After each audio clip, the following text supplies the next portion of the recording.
Algunas veces usted simplemente avienta la semilla. Usted la avienta ahí y antes de que las aves puedan llegar, viene el Espíritu Santo y abre la tierra. Entonces, sea fiel. Tierra dura, tierra superficial, quizás no siempre se quede así.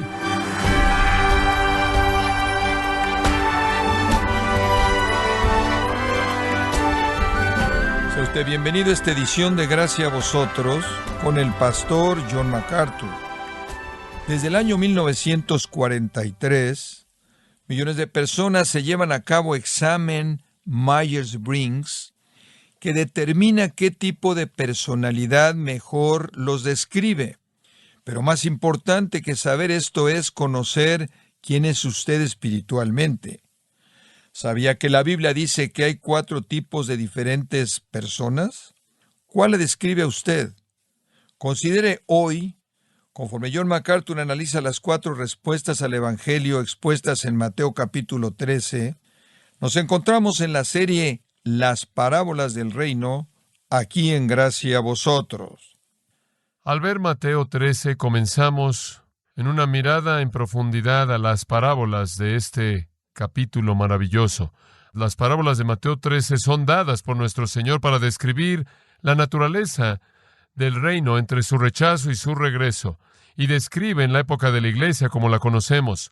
Este periodo de tiempo que es llamado la forma en misterio del reino. Cristo todavía es el rey, su reino está aquí. Es la parte del reino, no obstante, que no fue vista en el Antiguo Testamento. El rey fue rechazado. Él regresará a establecer su reino profetizado. Pero mientras tanto está esta forma en misterio, no vista en el pasado, que conocemos como la época de la iglesia. E hicimos la pregunta aquí, ¿cómo será este periodo? ¿Cómo será? ¿Será predicado el Evangelio? ¿Será oído? ¿Será creído? ¿Qué le sucederá al reino en este periodo? Y nuestro Señor da la respuesta a sus discípulos en una serie de 7 parábolas.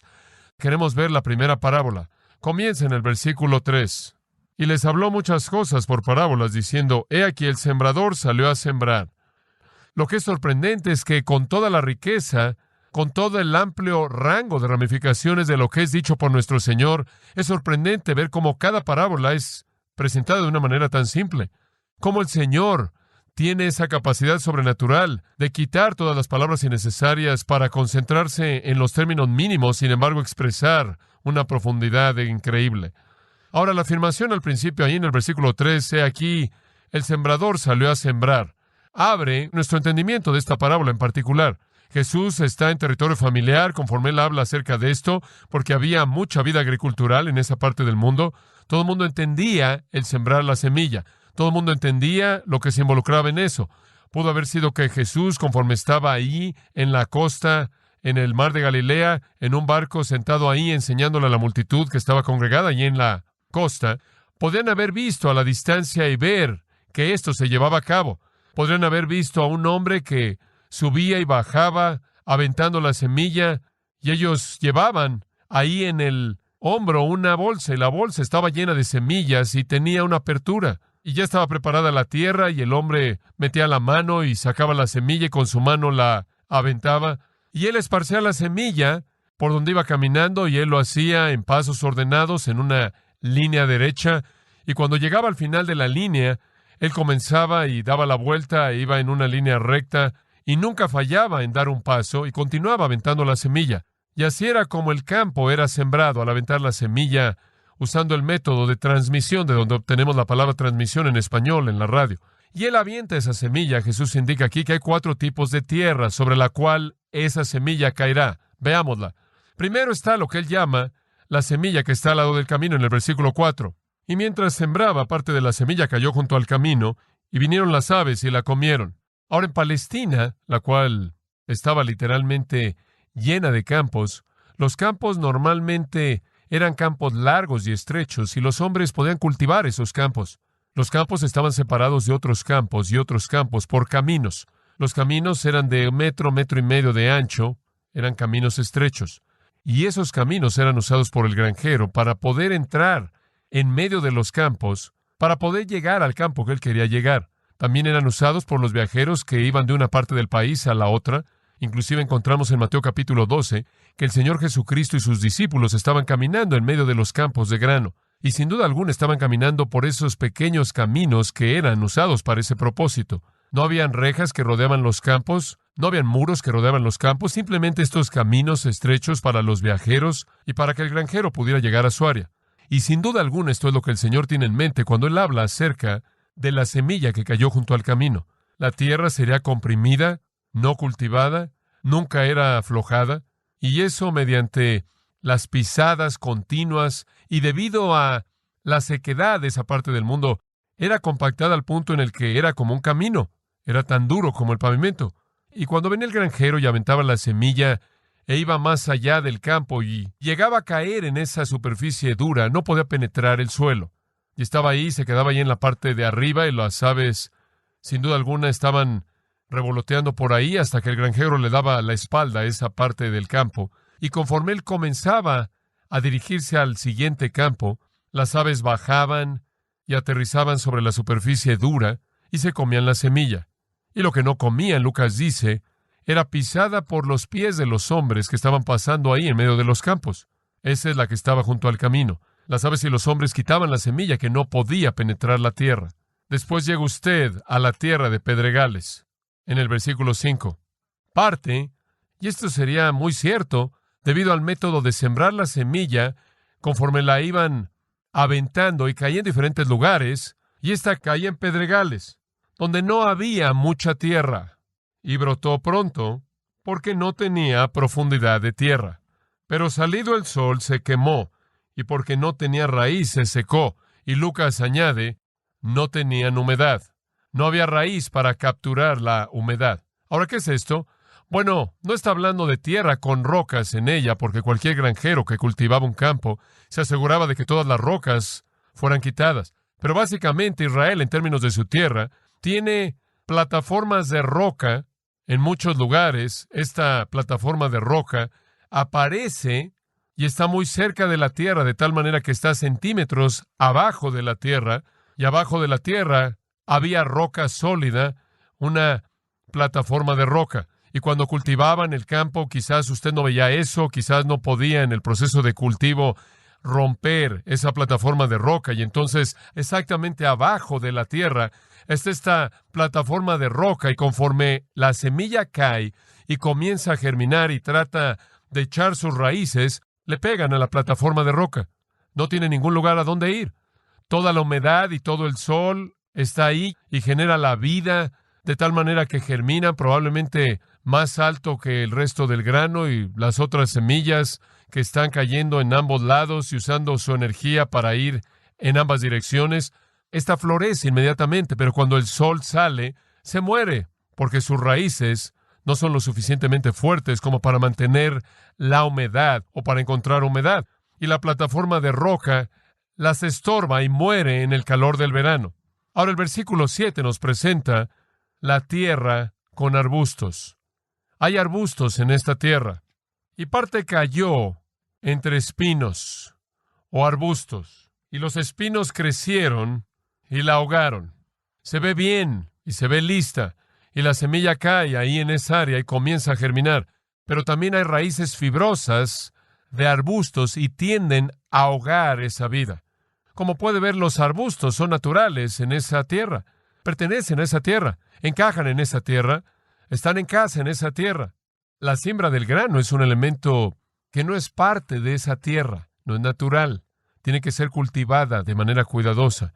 Y los arbustos, en su tierra natural, simplemente dominan de manera total y estrangulan y ahogan y crecen rápidamente, y sus hojas salen y proveen sombra de tal manera que no puede haber sol o humedad. Y no hay suficiente lugar para que todos compartan los nutrientes de esa tierra. Y entonces la buena semilla muere. Finalmente, en el versículo 8 está la tierra buena. Pero parte cayó en buena tierra, y dio fruto, cuál a 100, cuál a 60, y cuál a 30 por uno. Ahora aquí hay tierra profunda, suave, limpia. Es suave a diferencia de la tierra que estaba en el camino. Es profunda a diferencia del suelo en donde está la plataforma de roca. Y es limpia a diferencia de la tierra que está infestada de arbustos. Y ahí la semilla irrumpe a la vida y trae una cosecha tremenda. a 100, a 60 y a 30 por uno. Y por cierto, se nos dice que el promedio habría sido 7.5. Una buena cosecha sería 1/10. Entonces estamos hablando de una cosecha tremendamente fructífera. Ahora, la parábola es muy simple. Un hombre sale y avienta semilla. La semilla cae en 4 tipos de lugares. Cae en un camino duro, donde nunca germinará, o es recogida por las aves o pisada bajo los pies de aquellos que caminan por el camino. Parte de la semilla cae en tierra pedregosa. Germina por un tiempo debido a que el sol y el agua están ahí para comenzar. Responde al crecer, pero su crecimiento es hacia arriba y no tiene raíz, y cuando el sol arde y quema esa planta, no encuentra recurso alguno abajo de la tierra y muere. Y después está esa semilla que cae en el suelo de arbustos y es estrangulada y ahogada por lo que ya vive ahí y lo que es natural para ese lugar. Y después está esa semilla que cae en tierra suave, rica, profunda, buena, limpia, y crece y produce una cosecha tremenda. Ahora el versículo 9 simplemente dice, el que tiene oídos para oír, oiga. ¿Qué quiere decir eso? Si usted puede entender esto, entonces entiéndalo. Si puede entender el mensaje, entonces entiende el mensaje porque es un mensaje importante. Dice usted, bueno, ¿quién es el que puede oír? Bueno, esa es la razón por la que tiene los versículos 10 al 17, en donde entramos la última vez. El que tiene oídos para oír, oiga. El que puede entender esto, entiéndalo. Y aprendimos la última vez que las únicas personas que pueden entender esto son las personas que creen en el Rey, ¿verdad? Son las personas que son redimidas, que están en el reino. Y debido a que usted esté en el reino, el Rey promete explicarle a usted el significado de esto. Como puede ver, el beneficio de ser un cristiano no es que usted obtiene algún tipo de conocimiento académico instantáneo. Usted obtiene algo de sabiduría instantánea para que pueda entender todo por sí solo. No. El hecho de que usted se convirtió en un cristiano no significa que usted entiende por sí solo algo mejor. No obstante, significa que Dios promete enseñarle a usted el significado de su palabra. Y entonces ahora Él dice, si pueden entender, entonces entiendan. Y la pregunta que inmediatamente surge es, bueno, ¿quién puede entender? Y en primer lugar Él dice, bueno, hay algo seguro. Las personas con los corazones duros y los oídos sordos no pueden entender. Y entonces Él cita a Isaías ahí, y Él dice ahí en el versículo 15, porque el corazón de este pueblo se ha engrosado, y con los oídos oyen pesadamente, y han cerrado sus ojos y demás. No van a ser las personas que me rechazan, no van a ser las personas que no me aceptan. ¿Quién va a ser? Versículo 16. Pero bienaventurados vuestros ojos porque ven, y vuestros oídos porque oyen. ¿Quién puede oír? Ustedes pueden oír, y solo ustedes pueden oír. Esto entonces es dado para encubrirlo de aquellos que no creen, y es revelado a aquellos que creen porque el Señor va a enseñar. En Marcos 4, los discípulos vinieron a Jesús y le dijeron, explícanos el significado de la parábola. Y cuando ellos estaban apartados de la multitud, Él les explicó el significado de la parábola. Pero solo aquellos que conocen al Rey tienen la promesa de que Él será su maestro. Él comienza entonces en el versículo 18 a explicar el significado de la parábola. Oíd pues vosotros, les dice. Entonces el versículo 9 dice, el que tiene oídos para oír, oiga. ¿Quiénes son ellos? Versículo 16. Pero bienaventurados vuestros oídos, porque oyen. Por lo tanto, versículo 18 dice, oíd pues vosotros. Ustedes pueden, entonces aprovechen esto. Escuchen lo que digo, y creo que le está hablando de que entiendan el mensaje espiritual, entiendan la connotación más profunda. Aquí viene la interpretación. Veamos el versículo 18 y entremos a la interpretación. Oíd pues vosotros la parábola del sembrador. Ahora tenemos que hacernos una pregunta en este punto, porque es obvio quién es el sembrador. ¿Quién es el sembrador? Bueno, parece ser más bien obvio que el sembrador es el Señor Jesucristo, y esto es confirmado más adelante en el capítulo, conforme el Señor es visto en otra parábola haciendo lo mismo. Versículo 37 dice, el que siembra la buena semilla es el Hijo del Hombre. El Señor es el sembrador original. Él es el que coloca en primer lugar la semilla en la tierra. Y dice usted, bueno, ¿qué es la semilla? Bueno, lo dice en el versículo 19. Cuando alguien oye la palabra del reino, la semilla es la palabra. La semilla es la palabra del reino. Es la revelación de Dios. Lucas 8:11, un pasaje paralelo dando la misma parábola, dice, la semilla es la palabra de Dios. El mensaje acerca del rey y su reino es el evangelio. Y el primer sembrador del evangelio fue el Señor mismo. Pero ¿podría añadir algo? Cualquier persona que siembra lo que Jesús sembró primero es un sembrador. Si usted repite el mensaje de Jesucristo, usted se vuelve en un sembrador. Si yo repito el mensaje de Jesucristo, yo me convierto en un sembrador. En Marcos 4:14 dice, y el sembrador sembró la palabra. Entonces cualquier persona que siembra la palabra se convierte en un sembrador. Jesús fue el primer sembrador y nosotros quienes lo seguimos al dar su mensaje también somos los sembradores. William Arnold dijo, y cito, como toda hoja del bosque y toda onda del lago que en sí recibe un rayo de luz, puede volver a reflejar el sol y volver a esparcir la luz por doquier. De la misma manera, toda persona, jóvenes o personas de edad que recibe a Cristo en su corazón puede y publicará con su vida y sus labios ese nombre bendito. Fin de la cita. Entonces, todos somos los sembradores que aman a Cristo, que recibimos su mensaje, que lo transmiten a otros. La semilla, entonces, es la palabra de Dios. Estamos sembrando, entonces, el Evangelio, el mensaje del reino. Y quiero apresurarme a explicar un punto aquí. ¿Y sabe una cosa? Semilla. La semilla, simplemente en su sentido natural, la semilla no puede ser creada. Si llegamos a perder las semillas, si perdemos la semilla, nunca podríamos causar que las cosas crecieran. Dependemos de aquello que crece y produce más semilla, porque en su origen vino de Dios. Dios originalmente creó la semilla y la semilla se reproduce a sí misma. Si llegamos a perder la semilla, nunca podremos reproducirla. No podemos crearla. Y lo mismo es el caso en la semilla de la palabra de Dios. Dios no nos llama a crear nuestro propio mensaje. Dios dice, tomen aquello que ya ha sido sembrado y vuélvanlo a sembrar. No debemos producir una nueva provisión de información. Debemos edificar sobre la revelación de la palabra de Dios y dependemos entonces de manera total de la revelación divina, tanto de que Dios crea la semilla en primer lugar, que se reproduce a sí misma y nos trae el fruto que comemos inclusive en la actualidad. Entonces la semilla es la palabra. La semilla es la palabra. Y quiero simplemente añadir como comentario al margen que la palabra incluye la palabra escrita, pero dentro de ella está la palabra viva. Es como si la Biblia fuera el cascarón y el Cristo vivo es la semilla que está dentro del cascarón. Entonces, inicialmente es Cristo sembrando la palabra de Dios, conteniendo la semilla, la cual es Él mismo. Él es tanto el sembrador como la semilla. Somos los sembradores que siembran la semilla. El cascarón, la cáscara es la palabra de Dios y adentro está la vida del Señor Jesucristo. Entonces la parábola es acerca de esto. Es acerca de predicar el Evangelio. De eso es. Es acerca de predicar la palabra acerca del Rey y su reino, hablarle a los hombres de que Jesús es el Rey. Él ha venido a traer un reino, de hablarle a los hombres de cómo es el Rey y hablarle a los hombres de cómo entrar a su reino. Hablarle a los hombres de cómo es su reino y lo que promete hacer en la vida y muerte y la eternidad. Todo es acerca de las buenas noticias del Rey y su reino. Estar en el Rey y estar en el reino son lo mismo. Entonces estamos hablando de predicar. Ahora llegamos a las tierras. Aquí está el enfoque primordial de la parábola. Es cómo los hombres responderán al Evangelio. Cuando es predicado, ¿cómo van a responder? Ahora hablemos de las tierras por un momento. Hemos visto que hay 4 tipos de tierras. Permítame decir esto y quiero que entienda esto. Todas las tierras son básicamente lo mismo. La tierra es tierra, y es tierra, sea tierra dura, tierra suave, tierra con rocas debajo de ella, o tierra con arbustos en ella. La tierra es tierra y es tierra. Todo está hablando de la misma parte del mundo. El punto no es específicamente la tierra. El punto es lo que ha influenciado a la tierra, la condición en la que está. Esto quiere decir entonces que todos los hombres pueden recibir la semilla, ¿verdad?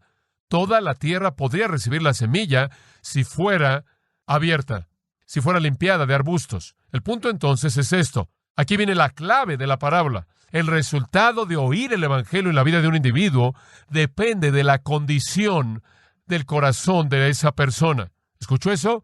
Eso es lo que Jesús está enseñando. El resultado de la predicación del Evangelio va a depender de la condición del corazón del oyente. Ahora sabemos que la tierra se refiere al corazón porque nos dice eso en el versículo 19. Cuando alguno oye la palabra del reino y no la entiende, viene el malo y arrebata lo que fue sembrado en su, ¿qué? Corazón. Corazón es lo mismo que tierra. Como puede ver, el asunto es la condición del corazón. Eso determina la recepción del Evangelio.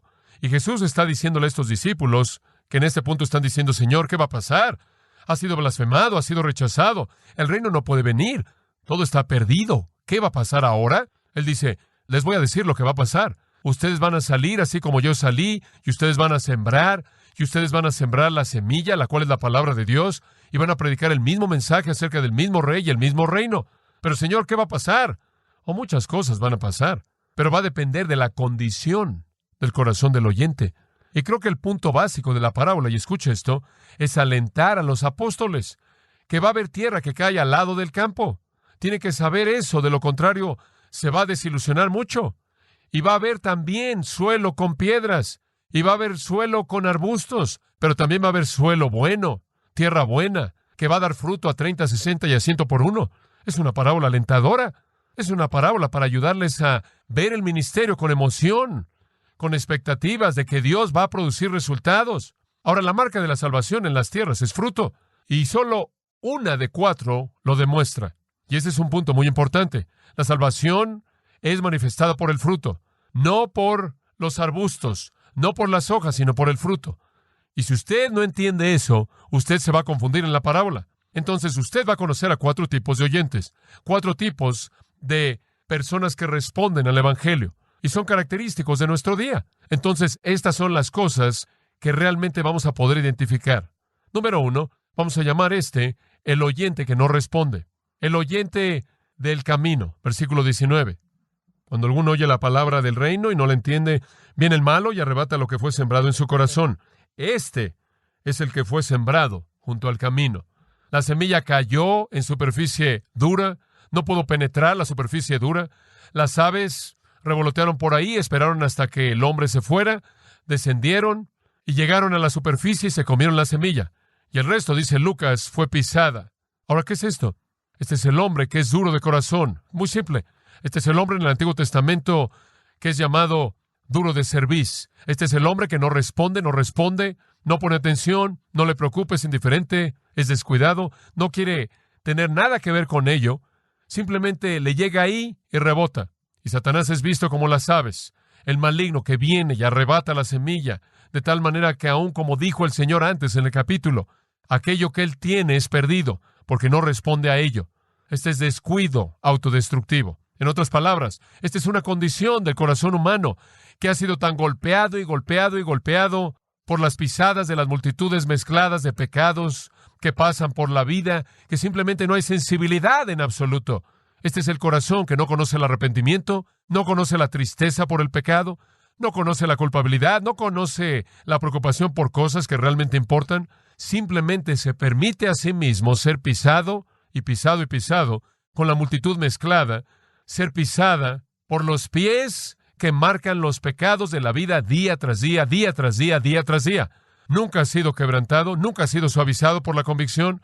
Un corazón duro, indiferente, que se ha endurecido. Yo creo que esto podría ser mejor visto en el necio de Proverbios. El necio que aborrece el conocimiento, el necio que aborrece la instrucción, el necio que menosprecia la sabiduría, el necio que es duro de cerviz, el necio que tiene un corazón duro, el necio que dice en su corazón, no hay Dios. Este es el necio que no oye, cuya mente está cerrada, que no quiere ser molestado en absoluto, que dice, déjanos solos. Y todos lo hemos conocido, ¿no es cierto? Digo, usted ha aventado su semilla y simplemente rebota. Nada, no hay penetración. Y no dice ahí que mucho tiempo después Satanás viene y se la lleva, la limpia. Dice usted, bueno, ¿qué es esto? Bueno, esto es lo mismo que 2 Corintios 4:4, en donde dice que Satanás, quien es el Dios de este siglo, ha cegado la mente de aquellos que no creen, de los incrédulos, para que no les resplandezca la luz del Evangelio glorioso. En otras palabras, cuando alguien no responde al Evangelio inicialmente, cuando están endurecidos de corazón y son duros de servir, Satanás simplemente arrebata la semilla. Él simplemente los ciega para que no vean su valor verdadero. ¿Cómo lo hace? Bueno, hay muchas maneras diferentes. Una manera en la que lo hace es enviando falsos maestros para decir que todo eso era mentira. No crean eso. Otra manera en la que él arrebata la semilla es por el temor del hombre. La gente no responde a ella porque les da miedo que puedan perder su reputación o puedan ser expulsados de su pequeño grupo o alguien pueda pensar que son un fanático religioso. Algunas veces Satanás usa el orgullo. La gente simplemente cree que lo sabe todo. Simplemente no quieren admitir que necesitan algo de ayuda, que necesitan algo de información, que hay algunas cosas que no conocen. Algunas veces Satanás la arrebata a través de la duda. Algunas veces la arrebata a través del prejuicio. Algunas veces a través de la obstinación. Algunas veces a través del amor al pecado. La persona no quiere dejarlo. Algunas veces a través de dejarlo para mañana.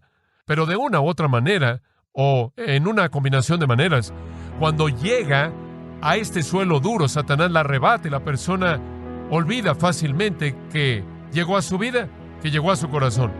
Hay muchas personas así, y creo que usted debería examinar su corazón en este punto.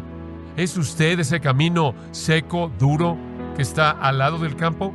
Quizás usted esté en la orilla de la religión y la actividad, pero los pecados simplemente han pegado y pegado y golpeado y han compactado, han comprimido la tierra de su corazón hasta que ha llegado un punto en el que no produce nada y no responde a Dios. Hay personas así. Algunas de ellas están en la orilla, muy cerca de la verdad. Y entonces esperamos eso cuando predicamos el Evangelio. Jesús dijo, espérenlo.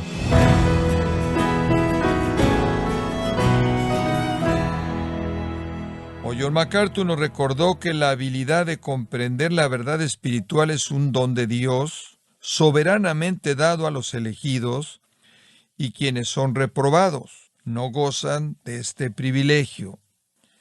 Estamos en la serie Las Parábolas del Reino, aquí en Gracia a Vosotros. Estimado oyente, tenemos a su disposición el libro Parábolas, donde John MacArthur nos muestra que las parábolas de Jesús, más que herramientas de enseñanza, son las llaves secretas de los misterios del reino de Dios. Adquiéralo visitando gracia.org o en su librería cristiana más cercana. Y le recuerdo que puede descargar todos los sermones de esta serie, Las Parábolas del Reino, así como todos aquellos que he escuchado en días, semanas o meses anteriores, y que puede leer artículos relevantes en nuestra sección de blogs, ambos en gracia.org. Si tiene alguna pregunta o desea conocer más de nuestro ministerio, como son todos los libros del pastor John MacArthur en español, o los sermones en CD, que también usted puede adquirir, escríbanos y por favor mencione la estación de radio por medio de la cual usted nos escucha en Gracia a Vosotros. Es importante conocer no solo el país y ciudad de donde usted nos escucha, sino también la radio. Para quienes contactan nuestro ministerio por primera vez, pueden solicitar una copia del mensaje de promoción sin costo alguno, un mensaje por oyente únicamente. Si usted vive en los Estados Unidos o Puerto Rico, escríbanos a Gracia a Vosotros, P.O. Box 4000, Panorama City, California, 91412. O puede escribirnos a través del siguiente correo electrónico: radio@gracia.org.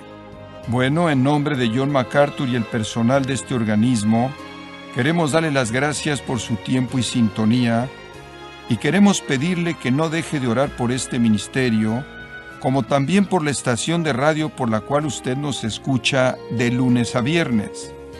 Este es su amigo Miguel Contreras, invitándola a que sintonice nuestra próxima edición para que juntos continuemos desatando la verdad de Dios un versículo a la vez. No se lo pierda, aquí en Gracia a Vosotros.